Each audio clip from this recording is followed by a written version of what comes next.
What happens when the moon chooses someone the world has already discarded? For Alara Thorne, life had always existed in shades of darkness. Born blind into the Silvercrest pack, she'd learned to navigate through sound and scent and touch, her world painted not in colors but in whispers and fragrances and the warmth of sunlight on skin. As an Omega, the lowest rank in the rigid hierarchy of werewolf society, she'd grown accustomed to being overlooked, underestimated, forgotten in corners while the alphas and betas discussed pack business in voices that never quite included her. But when Alpha Cade Thornhill stood before the entire pack at the Harvest Moon ceremony and spoke the words that would shatter her world, "I, Cade Thornhill, Alpha heir of Silvercrest, reject you, Alara Thorne, as my mate," everything changed. And what happens next, no one was prepared for. Especially not the ancient beings who had been searching for her across 1,000 years. The pain hit first. Not the emotional devastation, though that came too. A tidal wave of humiliation and grief. No, the pain was physical, visceral, a sensation like someone had reached into her chest and ripped out something vital. The mate bond, barely hours old, snapped with an audible crack that only she could hear. Alara gasped, her knees buckling, and she would have hit the ground if not for the ceremonial chains binding her wrists to the rejection post. The scent of forest and embers and ozone, Cade's scent, now forever associated with this moment, burned in her nostrils. She could smell his regret, sour and weak beneath the steel of his determination. He had made his choice. She was blind. She was Omega. She was not strong enough to be the mate of a future Alpha King. "Remove her." Cade's voice was cold, final. "Escort her beyond pack borders. The rejection is complete." The gathered pack was silent. 300 wolves, all witnesses to her shame. Alara could hear their breathing, could smell the mixture of pity and relief and secret satisfaction that permeated the autumn air. Someone had brought cinnamon pastries to the ceremony. The scent mixed with blood, her blood, where the ceremonial silver had cut into her wrists, creating a nauseating combination that would haunt her forever. "Please," her mother's voice breaking through the crowd. "Please, Alpha, she's blind. She won't survive out there alone. Let her stay as an unmated Omega, I beg you. The decision is made, Thalia." That was her father, Marcus Thorne, his voice heavy with something that sounded almost like guilt. "We cannot question the Alpha's judgment. Cannot or will not." Alara wanted to scream at them. She was their daughter, their only child, and they stood there, letting this happen. The guards' hands were not gentle as they unlocked her chains. Rough fingers grabbed her arms, hauling her upright. She caught their scents, the sour sweat of duty, the bitter tang of discomfort. They didn't want to do this, but they would. Orders were orders in a pack, and Alphas were obeyed without question. "Wait." A female voice, smooth as silk and sharp as glass. Leanna Westwood, the pack's most beautiful she-wolf, daughter of the Beta. The scent of cinnamon and iron rolled off her in waves, dominance and satisfaction. "Shouldn't we ensure she understands?" "Alara, darling, Cade chose strength. He chose someone who can actually see, someone who can stand beside him, not drag him down.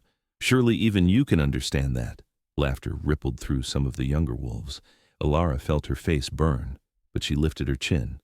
Her sightless eyes stared in the direction of Leanna's voice, and she spoke the only words she could manage. "I understand perfectly. I was never meant to be chosen by someone so small." The sharp intake of breath told her she'd landed a hit. Small victories. Then the guards were dragging her away, through the ceremonial grounds, past the great oak where pack laws were carved. In ancient runes, beyond the territory markers where wolf scent gave way to the wild unknown.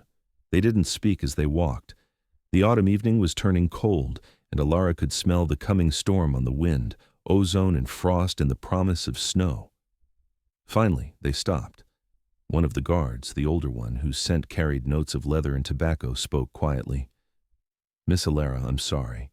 We can't disobey, but here. My daughter's old cloak. It's not much, but maybe it'll help." Warm wool settled around her shoulders. Alara's throat tightened. "Thank you. There's a road about a mile north. If you can reach it, sometimes travelers pass through. Maybe—" He didn't finish. They both knew the likelihood of a blind Omega surviving alone was next to zero. Then their footsteps retreated, and she was alone. Alara stood still for a long moment, letting her other senses paint the picture her eyes never could. The wind whispered through pine trees. She was in a forest then. The ground beneath her feet was uneven, covered in fallen needles and leaves. The air tasted of approaching winter, and her wolf stirred restlessly inside her, a presence she'd always felt but never fully accessed, weak and suppressed as it was. Walk, she told herself, just walk. She made it perhaps a quarter mile before the storm hit. The wind picked up with vicious intensity, and within minutes snow was falling so thick she could feel it accumulating on her eyelashes, her hair, the borrowed cloak. The temperature plummeted. Her fingers went numb first, then her feet, and soon she was stumbling more than walking, her hands outstretched to keep from colliding with trees. The world narrowed to cold and dark and the increasing difficulty of drawing breath.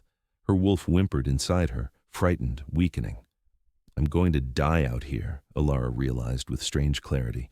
The thought should have terrified her, but instead, she felt almost calm. At least it would be over. No more being. The pack's burden. No more pitying looks she couldn't see but could feel like brands against her skin. No more listening to whispers about the blind Omega who would never find a mate, never shift properly, never be anything more than dead weight. Her foot caught on a root, and she went down hard. Pain flared in her knee, her palms, but it felt distant now. The cold was winning. She tried to get up, managed to get to her knees, but her body wouldn't cooperate any further. This is it, she thought. This is how it ends. She didn't remember lying down, but suddenly she was on her side in the snow, the cloak wrapped around her, her body curling in on itself seeking warmth that wasn't there. The wind howled, her breathing slowed. She thought she heard her wolf crying, a mournful sound that faded as consciousness slipped away. I'm sorry, she told her wolf. I'm sorry I was never strong enough for you. Darkness claimed her, and it was almost a relief. Warmth. That was the first thing she became aware of. Impossible, blessed warmth. Then the scent. Aged oak and winter snow and pine and storm, powerful and protective and utterly unfamiliar. And beneath that, around that, 9 other distinct scents, each one carrying notes of strength and wilderness and ancient power. Alara's eyes opened, not that it made any difference, and she drew in a sharp breath. She wasn't cold anymore. She wasn't alone. The scents told her everything her eyes couldn't. Wolves. Large ones, if the depth of their breathing was any indication, not just large, massive. The air thrummed with their presence, with barely leashed power that made her weak Omega wolf want to roll over and show her throat. 1, she counted silently, focusing on each distinct scent. 2, 3, 4. She kept counting, her heart beginning to race. 7, 8, 9, 10 wolves. She was surrounded by 10 wolves, each one radiating power that put every alpha she'd ever encountered to shame. And they weren't attacking. They were protecting? The warmth she felt was coming from them, their massive bodies arranged in a circle around her, blocking the wind, sharing their heat. She realized she was in some kind of structure, a barn maybe, or a cave, somewhere with walls that blocked the howling storm outside. They must have carried her here. I know you're awake, little one. The voice was male, deep, resonant with authority that made her bones vibrate. The speaker's scent intensified, aged oak, winter snow, pine, storm, and she heard movement, the shift of something enormous settling closer to her. You can stop pretending? Alara pushed herself up on shaky arms. Her body ached, but she was alive, impossibly, miraculously alive. Who are you? We, the voice corrected gently, are those who have been searching for you for a very, very long time. A pause, heavy with meaning. We've been waiting for you, Alara Thorn. Her breath caught. How do you know my name? The moon goddess knows all her children. And some... The speaker's presence moved, and suddenly she felt the heat of him directly in front of her, close enough that his breath stirred her hair. Some she marks for extraordinary purpose. Tell me, little wolf, what do you know of the matriarch? The word sent a shiver through her that had nothing to do with lingering cold. The matriarch is... she's a myth, a legend from the old stories. the mother of all wolves, the moon's chosen daughter, powerful enough to command even the greatest alphas. But that's all she is. A story. Is she? Another voice now, female, carrying notes of smoke and starlight.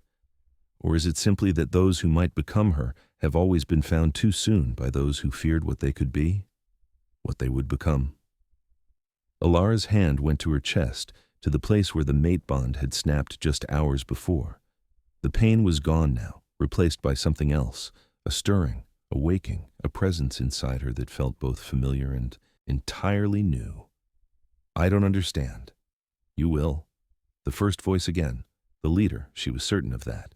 But first, you need to know the truth about what was done to you, about why you are the way you are. I'm blind, Alara said flatly. I'm Omega. I'm weak. That's not a mystery. It's just what I am. No, the word cracked like thunder. You are blind because someone made you blind. You are weak because someone bound your power. And you are Omega because those with everything to lose from your awakening made sure you would never rise. The barn. She was certain now it was a barn. She could smell old hay and animals. Fell utterly silent. Even the storm outside seemed to pause, as if the world itself was waiting for her response. That's impossible, she whispered.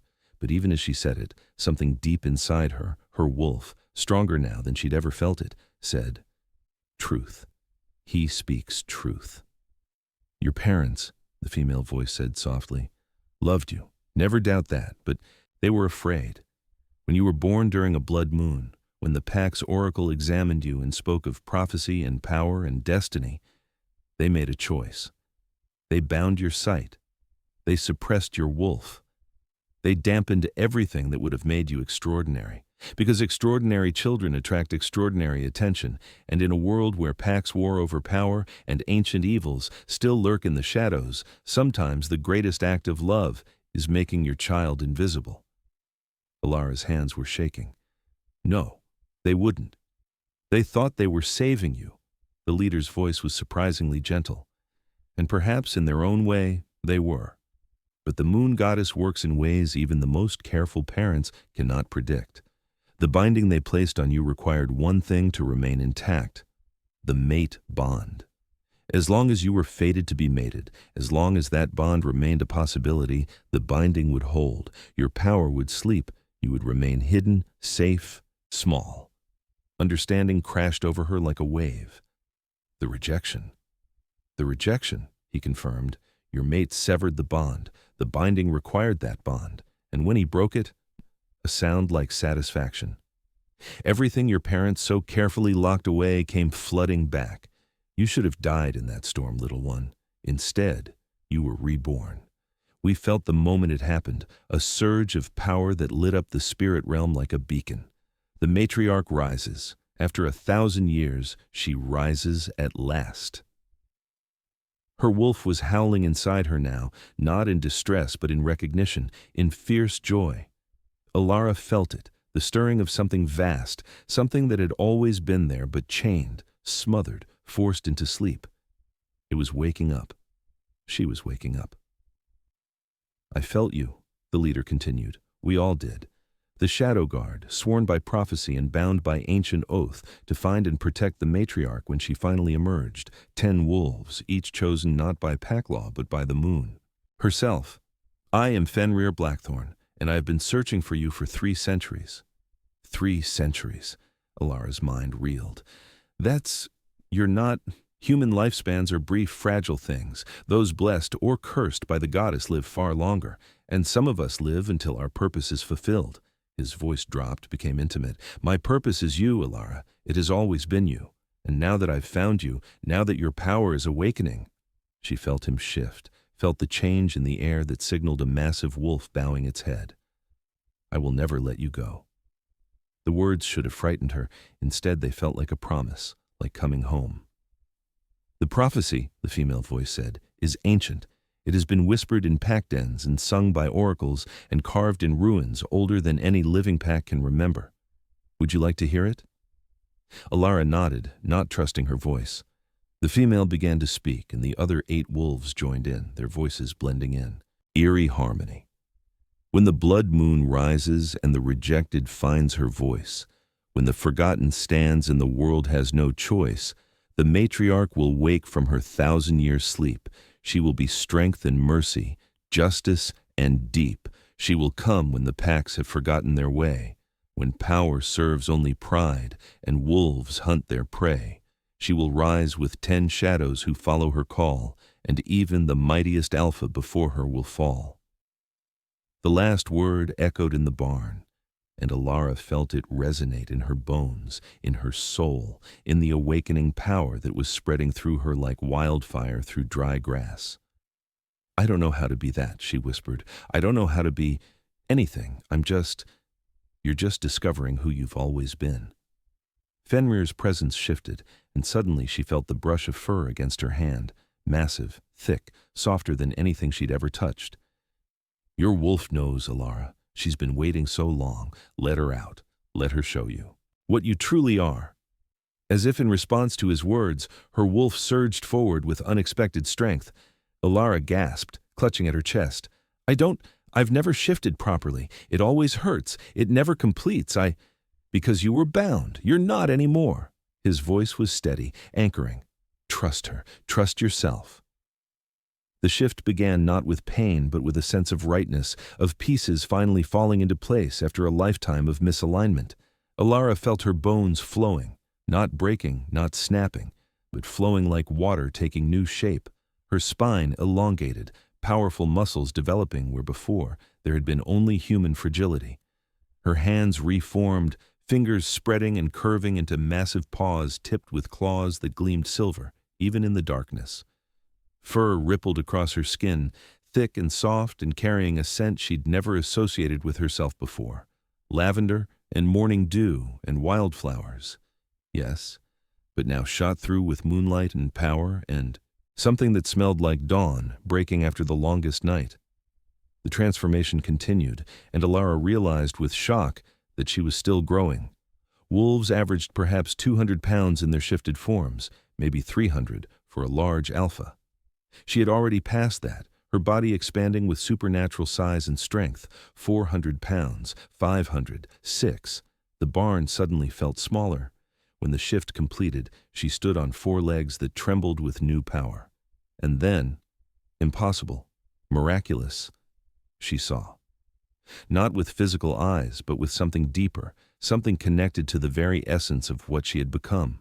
The world painted itself in her mind through scent and sound, and some new sense she'd never possessed before, a supernatural awareness that let her perceive everything around her in perfect, crystalline detail. 10 wolves surrounded her, and they were magnificent.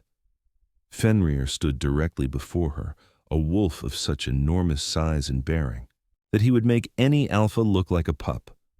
His fur was black as midnight, shot through with silver that seemed to glow.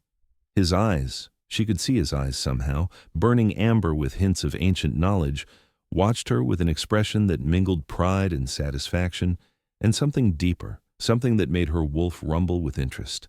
The others were nearly as large, each one a creature of power and purpose. She saw them now not just through scent, but through that new sense. The female with smoke-gray fur who had spoken earlier, a male whose pelt seemed to shimmer with copper tones, another whose white coat made him nearly invisible against the snow, visible through cracks in the barn walls. But she was larger than them all. Alara looked down at herself and nearly stumbled. Her paws were massive, her legs packed with muscle that thrummed with barely contained energy. Her fur, she couldn't see its color exactly, but she sensed it carried tones of silver and white and pale gold, ethereal and otherworldly. When she breathed, power radiated from her in visible waves that made the air shimmer. "I am." She didn't have words for what she was. "You are the matriarch," Fenrir said, and his voice in this form carried a resonance that made the earth itself seem to hum. "You are what every wolf dreams of being and what tyrants have nightmares about. You are justice and mercy and the moon herself made flesh." He stepped closer, his massive head lowering until his muzzle nearly touched hers. "You are magnificent, Alara Thorn, and you are finally home." Her wolf, so much stronger now, so much more present than she had ever been, spoke in her mind for the first time with perfect clarity. We are whole. At last, we are whole. Ilara threw back her head and howled. The sound that emerged was not the weak, pitiful cry she'd always managed before. This was the voice of something primordial, something that had existed before packs and hierarchies and the petty games wolves played for power. This was the voice of the moon herself, and it shook the barn, shook the earth, sent snow cascading from trees for miles around. The Shadow Guard threw back their heads and howled with her, their voices joining hers in a harmony that spoke of ancient oaths fulfilled and destiny finally taking shape. When the echoes faded, Ilara shifted back to human form. The transformation was effortless this time, natural as breathing. She stood naked in the barn. The shift had destroyed her clothes, but she felt no shame, no vulnerability. The cloak one of the guards had given her was gone, lost in the storm, but someone draped a warm blanket around her shoulders before she could even register the cold. "Thank you," she said, her voice stronger than she'd ever heard it. The borrowed blanket smelled of pine and comfort, and she wrapped it around herself as the Shadow Guard shifted back to human form around her. They were all exactly as she'd sensed. Them. Tall, powerful, bearing scars and marks that spoke of long lives, lived in service to something greater than themselves. Fenrir stood before her, and even in human form, he radiated authority. He looked perhaps 40, with black hair shot through with silver, strong features, and those same amber eyes that seemed to see straight through her. "Welcome back to the world, matriarch," he said, and the title didn't sound strange anymore. It sounded right. Ilara paused, gathering her thoughts. "I don't know what I'm supposed to do.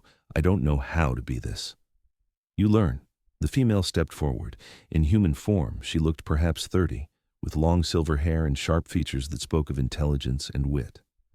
"I'm Senna, by the way, second of the Shadow Guard. And what you're supposed to do right now is rest, recover, and let us teach you what your parents' binding prevented you from learning. You're powerful, yes, but power without training is just chaos, waiting to happen." The others introduced themselves in turn. Grayson, the copper-furred warrior with kind eyes. Frost, whose white coat matched his pale hair and ice-blue gaze. Ash, Storm, River, Thorn, Dawn, and Stone. Each one distinct, each one carrying themselves with the confidence of wolves who had lived long enough to see empires rise and fall. "We have a compound," Fenrir explained, 3 miles north of here. Well hidden, well protected, stocked with everything you'll need. We've been preparing for your emergence for centuries. The barn was just emergency shelter during the storm. His expression shifted, became almost tender. "Let's get you somewhere warm, Ilara. You've had quite enough trauma for one day." She wanted to argue that she was fine, that she didn't need coddling. But the truth was, she was exhausted.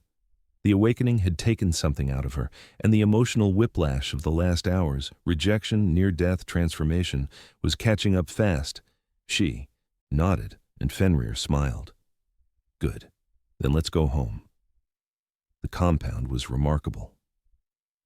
Ilara stood in its central courtyard 3 days later, her new senses painting a picture of the place that took her breath away. 10 cabins arranged in a circle around a central fire pit, each one built from ancient timber and stone, bearing marks and words carved in the old language that hummed with protective magic. A training ground to the east, a vast garden to the west, and everywhere the scent of pack. Not the stifling hierarchical pack she'd known in Silvercrest, but something older, something based on choice and loyalty rather than dominance and fear.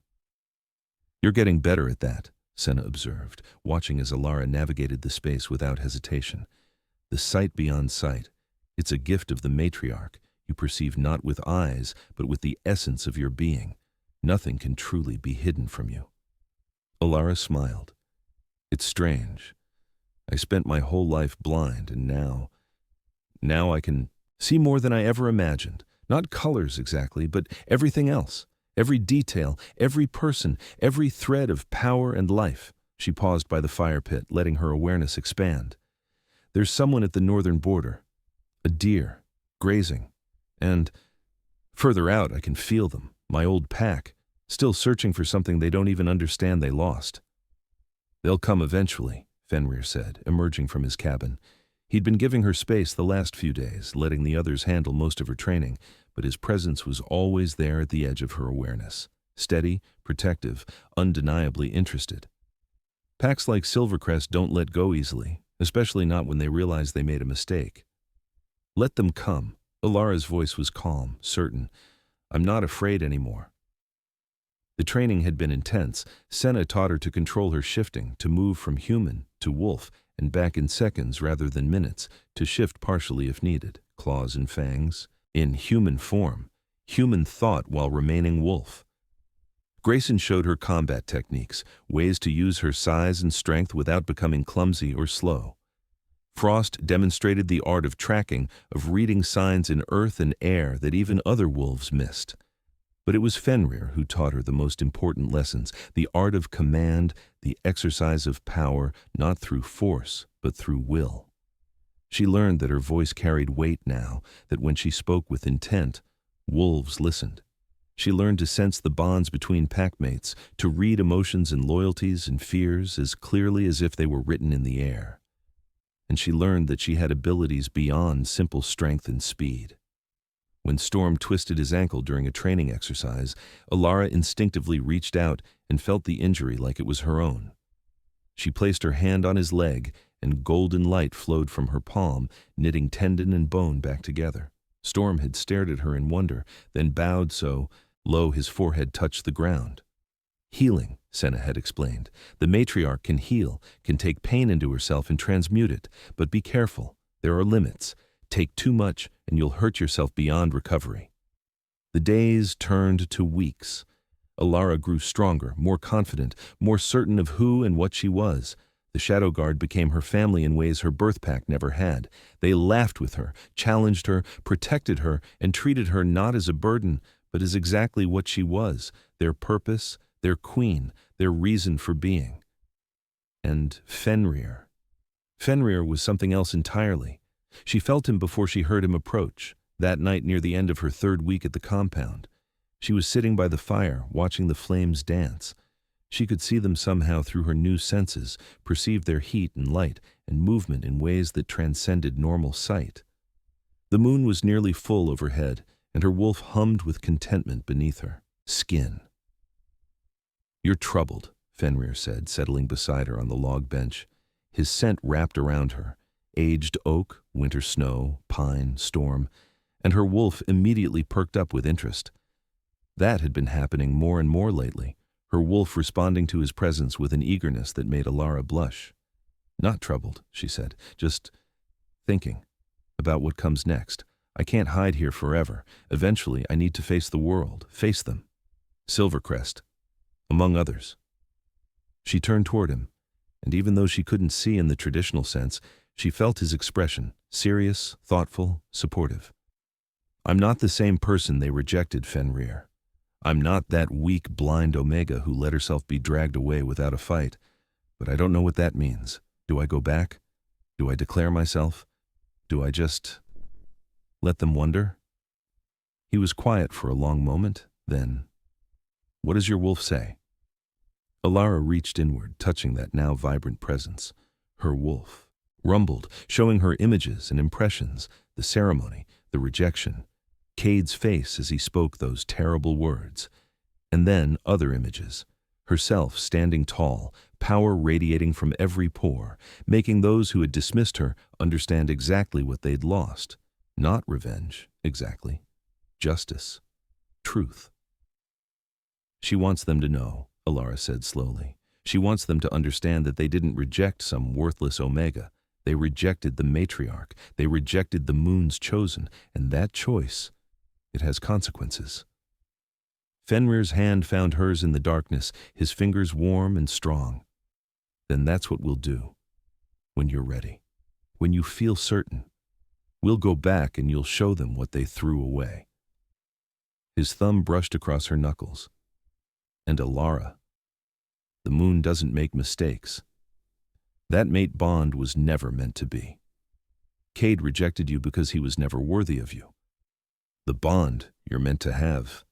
His voice dropped, became intimate. "That's something you choose. Someone you choose, Her heart stuttered. The implication was clear, and her wolf was practically purring at the suggestion. "Fenrir, I'm not pressuring you," he said quickly. "I'm just saying, you know what I am, what I've been. Centuries of searching, of hoping, of believing the prophecy would be fulfilled. And now you're here, and you're everything I imagined and nothing like I expected. And," he laughed softly, "I'm making a mess of this.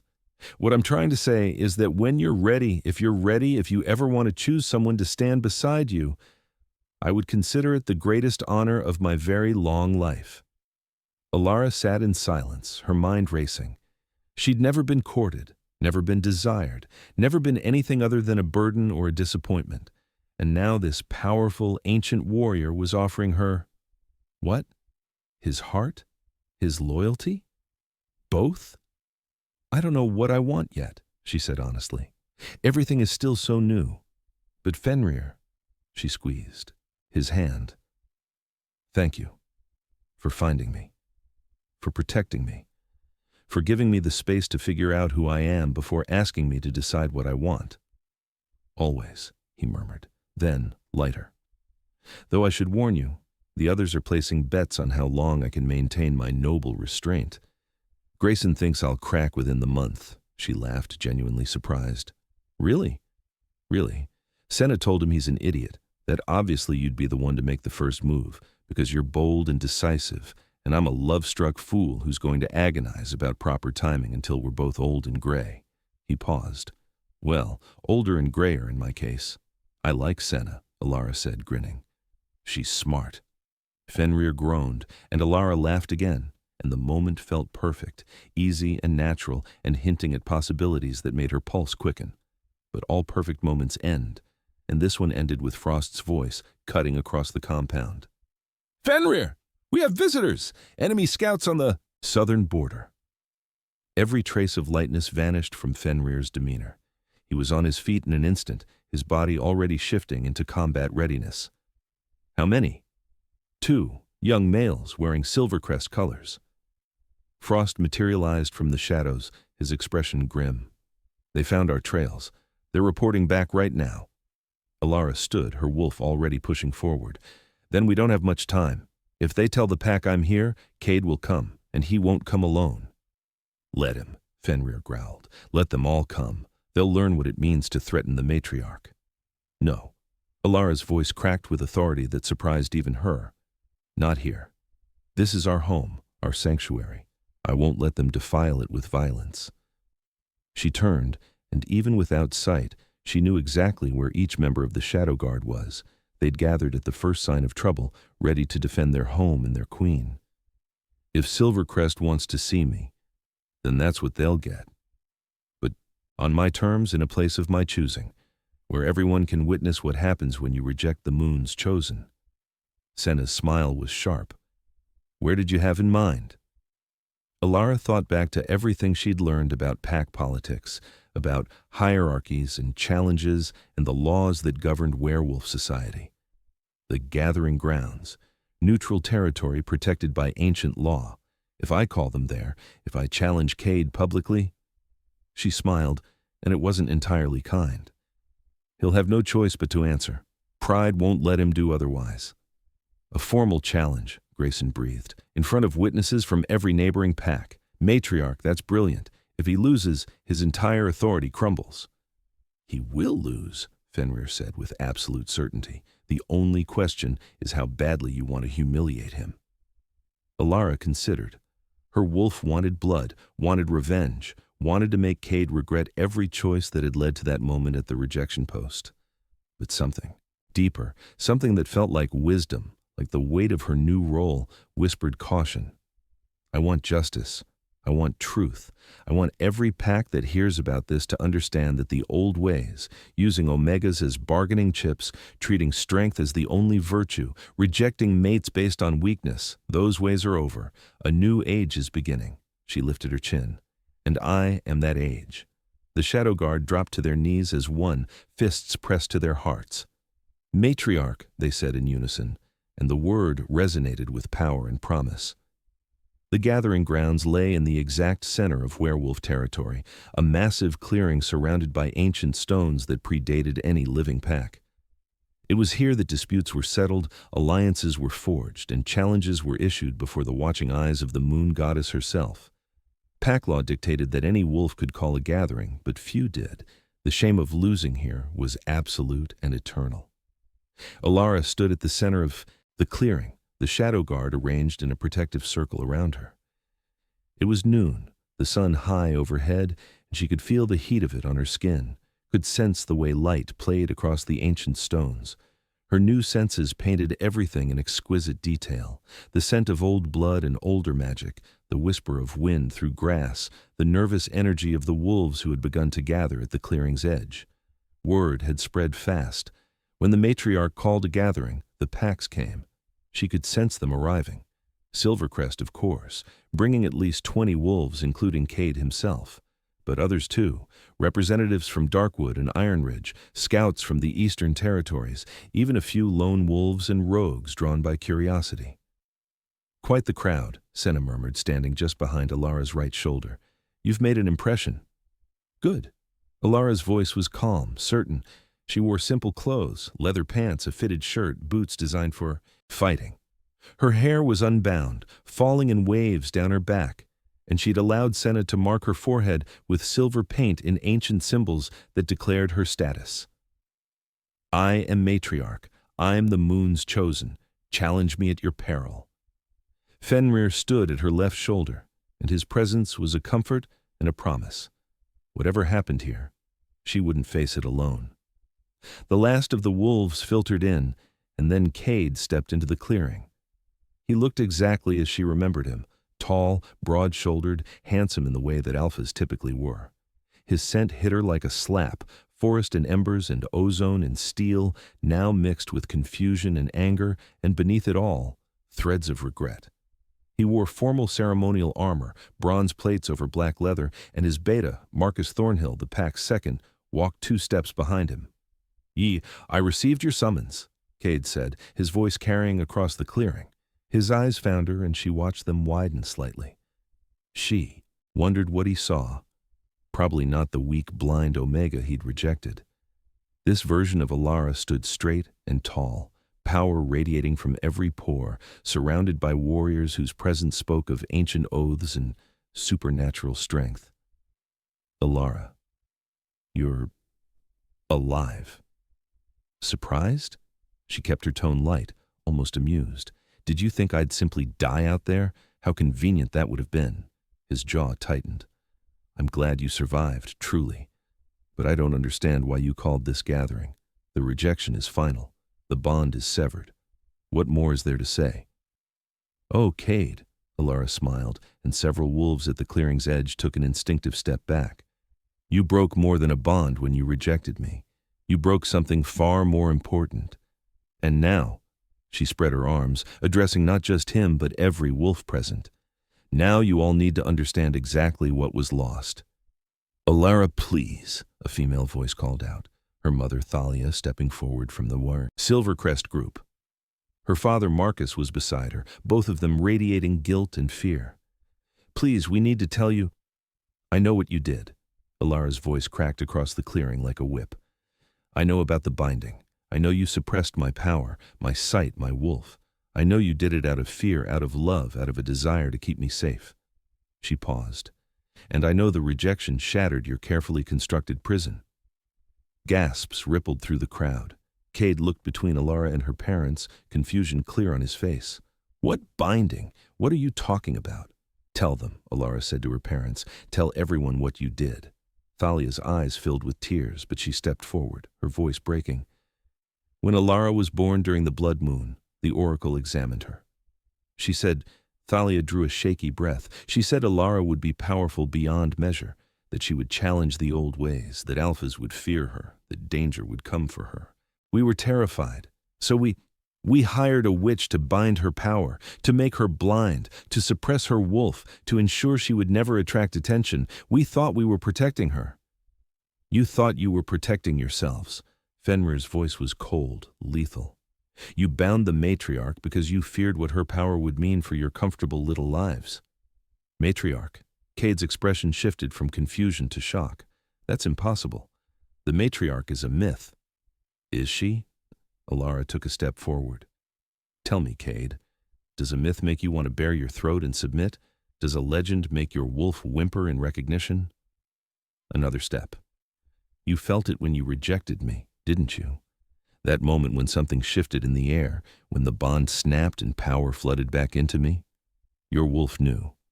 He tried to tell you that you'd made the worst mistake of your life, but you didn't listen. Cade's face had gone pale. Around the clearing, wolves were beginning to react, some dropping to their knees, others simply staring in awe. The scent of fear and recognition was thick in the air. I don't, Cade started. Let me show you. Alara's wolf surged forward and she shifted. The transformation was instantaneous, effortless, spectacular. One moment she was human, the next, a wolf of impossible size and power stood in her place.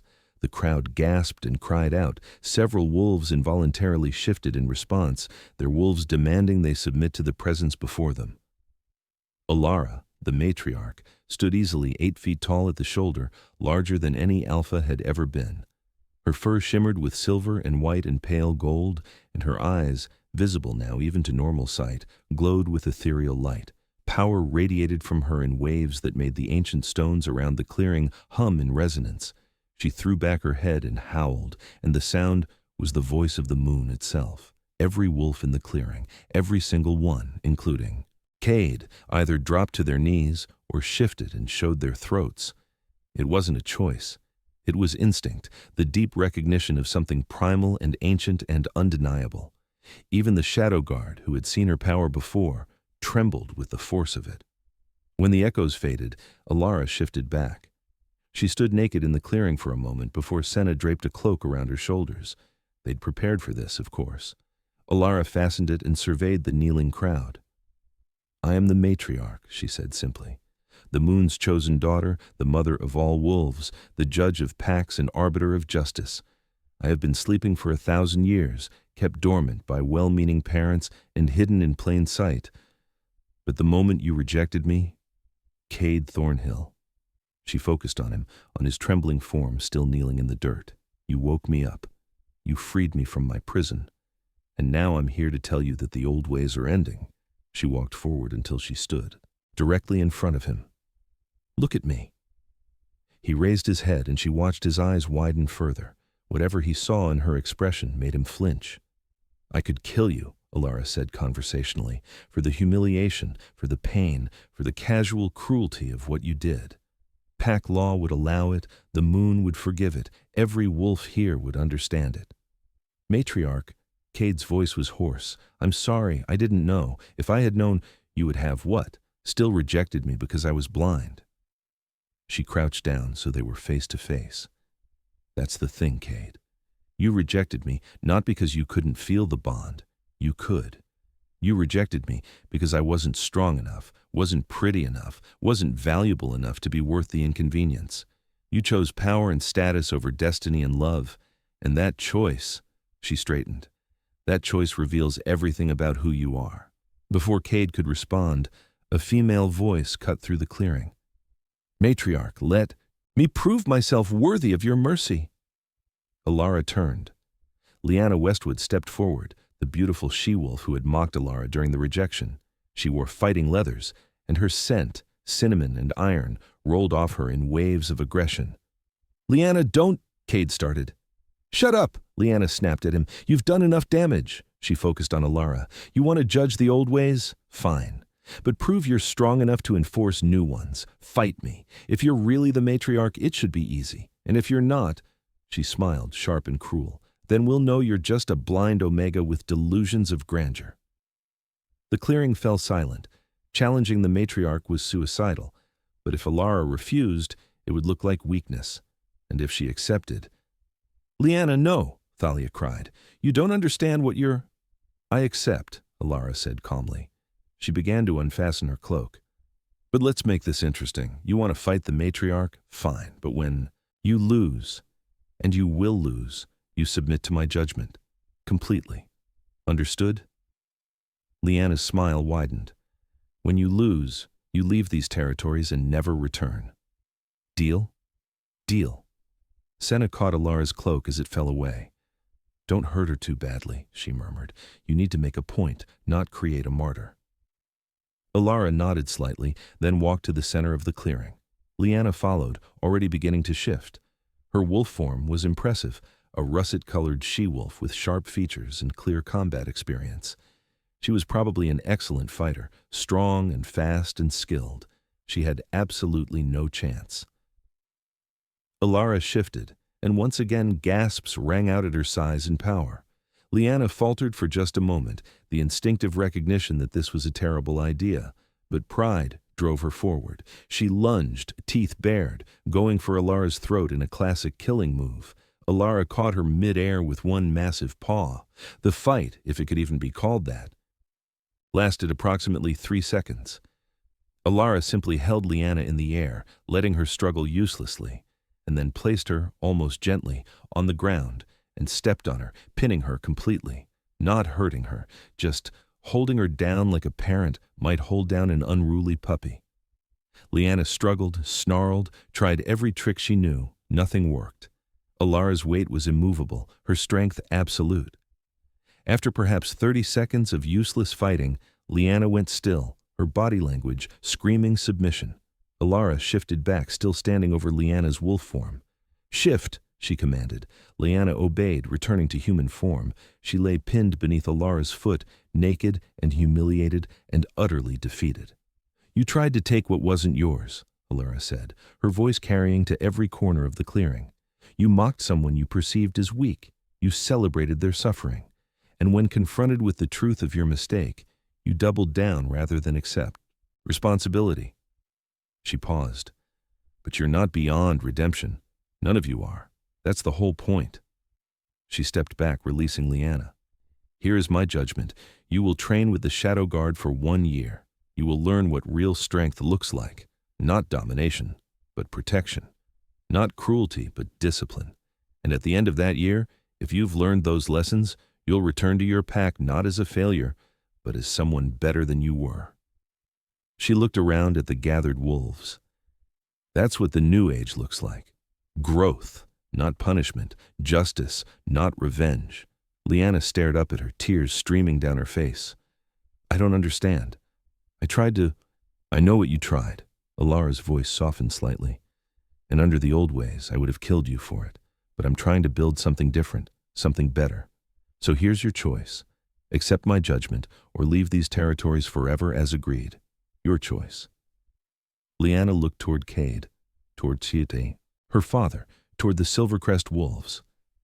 Then she looked back at Alara, and slowly, deliberately, bowed her head. "I accept your judgment, matriarch. I will train with the Shadow Guard." "Good." Alara looked at Senna, who stepped forward with a blanket for Liana. "Take her back to the compound. Begin her training tomorrow." Senna grinned. "With pleasure." She helped Liana to her feet, wrapped the blanket around her, and escorted her out of the clearing. 2 other Shadow Guard members, Grayson and Frost, followed. Alara turned back to Cade, who was still kneeling. "Now, you, the wolf who rejected me because I wasn't good enough." She walked toward him slowly. "You broke a sacred bond because you valued strength and status over everything else. You caused me unimaginable pain. And then you exiled me to die." She stopped in front of him. "Give me one good reason I shouldn't strip your rank and cast you out the same way you did to me." Cade's voice was barely a whisper. "I don't have one. I was wrong. I was cruel. He looked up and his eyes were filled with genuine remorse. "I was everything you're trying to end. I don't deserve mercy." "No," Alara agreed. "You don't. But you're going to get it anyway. Because that's what separates me from you." She gestured for him to stand. "Cade Thornhill, former mate and alpha heir of Silvercrest, here is my judgment. You will publicly acknowledge what you did. You will apologize not just to me, but to every Omega and lesser-ranked wolf who has ever suffered under the system you represent. And then you will work to change that system from within your pack. You will ensure that Omegas are valued, that rank is earned through character rather than just strength, that mates are honored rather than chosen based on convenience." She stepped closer, her voice dropping. And if I hear that you've failed in this duty, if you go back to your old ways, if you use your position to hurt rather than help, her eyes glowed with power, I will return, and I will be far less merciful. Am I understood? Yes, matriarch. Cade's voice was steady now, acceptance clear in his tone. I understand. And I thank you for the chance to be better. Alara nodded, then turned to address the entire clearing. Let this be known to all packs. The old ways are over. The matriarch has risen, and I will be watching. Omegas will no longer be treated as disposable. Mates will no longer be rejected for weakness. Strength will be measured not by dominance, but by character, by loyalty, by the ability to protect rather than oppress. Her voice rose. This is my territory now. These lands, these packs, these wolves, all under my protection and my judgment. Any who cannot accept these terms should leave now. Any who wish to challenge me should step forward. Silence. Complete, absolute silence.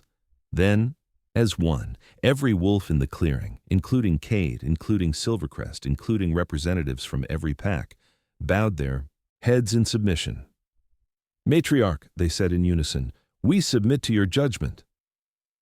Alara felt it then, the snap of recognition as bonds formed, not mate bonds, but pack bonds, the deep spiritual connections that linked a leader to their followers. She was Alpha of Alphas now, queen of all werewolves in these territories, the ultimate authority under the moon herself. It should have felt overwhelming. Instead, it felt right. Fenrir stepped forward, and the Shadow Guard reformed around her. 8 of them now, with Senna and the others escorting Leanna back to the compound. They shifted as one, massive dire wolves that dwarfed every other wolf in the clearing, and they arranged themselves in a protective circle around Alara. This gathering is concluded, Fenrir announced. Return to your packs, spread the word. The matriarch has risen, and the new age has begun. The wolves dispersed slowly, many casting awed glances back at Alara. She watched them go, feeling the weight of what she'd just done settling onto her shoulders. She'd just claimed dominion over thousands of wolves, had declared herself judge and arbiter of their world. The responsibility was staggering. Her parents approached hesitantly. Thalia's face was streaked with tears, Marcus's expression carefully blank. They stopped a respectful distance away and knelt. Matriarch, Thalia said softly, our daughter, we don't expect forgiveness, we don't deserve it, but we want you to know that everything we did because we loved you. We were wrong. We were so wrong. But please believe that we loved you. Alara looked at them, the parents who had bound her power, who had kept her blind and weak and small, all in the name of protection. She should hate them. Part of her wanted to, but mostly she just felt sad. I believe you loved me, she said finally. But love without trust is a cage, and you kept me in that cage my entire life. She paused. I can't forgive you yet. Maybe not. Ever. But I won't punish you either. You'll live with what you did, and maybe that's punishment enough. Marcus's shoulders slumped. Thank you, matriarch. That's more than we deserve. It is, Alara agreed. Now go. I have a new pack to lead and a world to reshape. I don't have time for you. They left, and Alara was alone in the clearing with the Shadow Guard. Fenrir shifted back to human form, and she felt his presence at her side, steady and strong. You did well, he said quietly. You showed strength and mercy in equal measure. Every wolf who was here today will remember this moment for the rest of their lives. I hope so. Alara let out a long breath. Because if they don't change, if they go back to their old ways, she looked at him. I meant what I said. I will return, and I won't be kind. I know. Fenrir smiled. That's what makes you perfect for this role. You're not just powerful, Alara. You're willing to use that power for something that matters, for justice, for real change. He hesitated, then added softly, I am extraordinarily proud to serve you. Something in his tone made her pulse quicken. Fenrir. I know, he said quickly.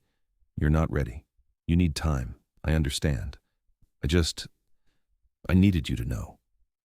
Alara looked at him, really looked, with her new sight that perceived so much more than eyes ever could. She saw his strength, his loyalty, his patience. She saw centuries of loneliness and service, of waiting and hoping and believing. And she saw the way he looked at her, not with the desperate need of a mate bond, but with something deeper: choice, respect, love. "Ask me in a month," she said impulsively. Fenrir blinked. "What?" "1 month from now, ask me." Alara smiled. "Ask me if I want to choose you as my mate, as my partner, as the one who stands beside the matriarch, not because destiny demands it, but because we both want it." His face transformed, hope and joy and love mixing in an expression so pure it took her breath away. "1 month," he repeated. "I can wait 1 month." "Good." She reached out and took his hand. "Now let's go home. I have a feeling we're going to be busy, and I'd like one more quiet night before the world decides to test me again." They walked together from the clearing, the remaining shadow guard falling into step around them. Behind them, the ancient stones hummed with satisfaction, as if the moon herself approved of what had happened here. The old age was dead. The new age had begun. And the matriarch, blind no longer, weak no longer, small no longer, was ready for whatever came next. And so, Alara Thorne's journey from discarded Omega to matriarch became legend. In the months that followed, she reshaped werewolf society from the ground up, implementing laws that valued character over rank, that protected the vulnerable, that held the powerful accountable. Packs that resisted learned quickly that the matriarch's mercy had limits, and that her judgment, once passed, was absolute. The Shadow Guard remained at her side, her found family and her fiercest protectors. Leanna Westwood completed her year of training and returned to Silvercrest transformed, not broken, but better, and she became one of Alara's most vocal advocates for change. Cade Thornhill kept his word, reforming his pack's practices and eventually finding a mate who valued him for who he was becoming rather than who he had been. And Fenrir. A month after the gathering, on the night of the full moon, Alara asked him the question before he could ask her. His answer was yes. Their bond wasn't fated, it was chosen, which made it stronger than any destiny could have decreed. They were mated under the light of the moon herself, and when Alara marked him, the symbol that appeared on his skin glowed with the same ethereal light as her wolf's eyes. But as peace settled over the territories, as the new order took root and flourished, whispers began to spread from the far north, whispers of an ancient evil stirring, of shadows that moved with purpose, of a threat that even the matriarch might struggle to face. The blood moon was coming, and with it, a test that would determine whether Alara's new age would survive its first true challenge. But that is a story for another time. Thank you for listening to this chapter in the Matriarch's tale. If you enjoyed this journey from rejection to redemption, from weakness to power, please like this video and leave a comment below telling us your favorite moment. Did you love Alara's transformation? Were you satisfied with how she handled Cade? What do you think is coming from the north? Don't forget to subscribe and hit that notification bell so you never miss the next chapter. Because trust us, what's coming next will change everything. We'll see you in the next chapter. Until then, may the moon light your path. Claude is AI and can make mistakes. Please double-check responses.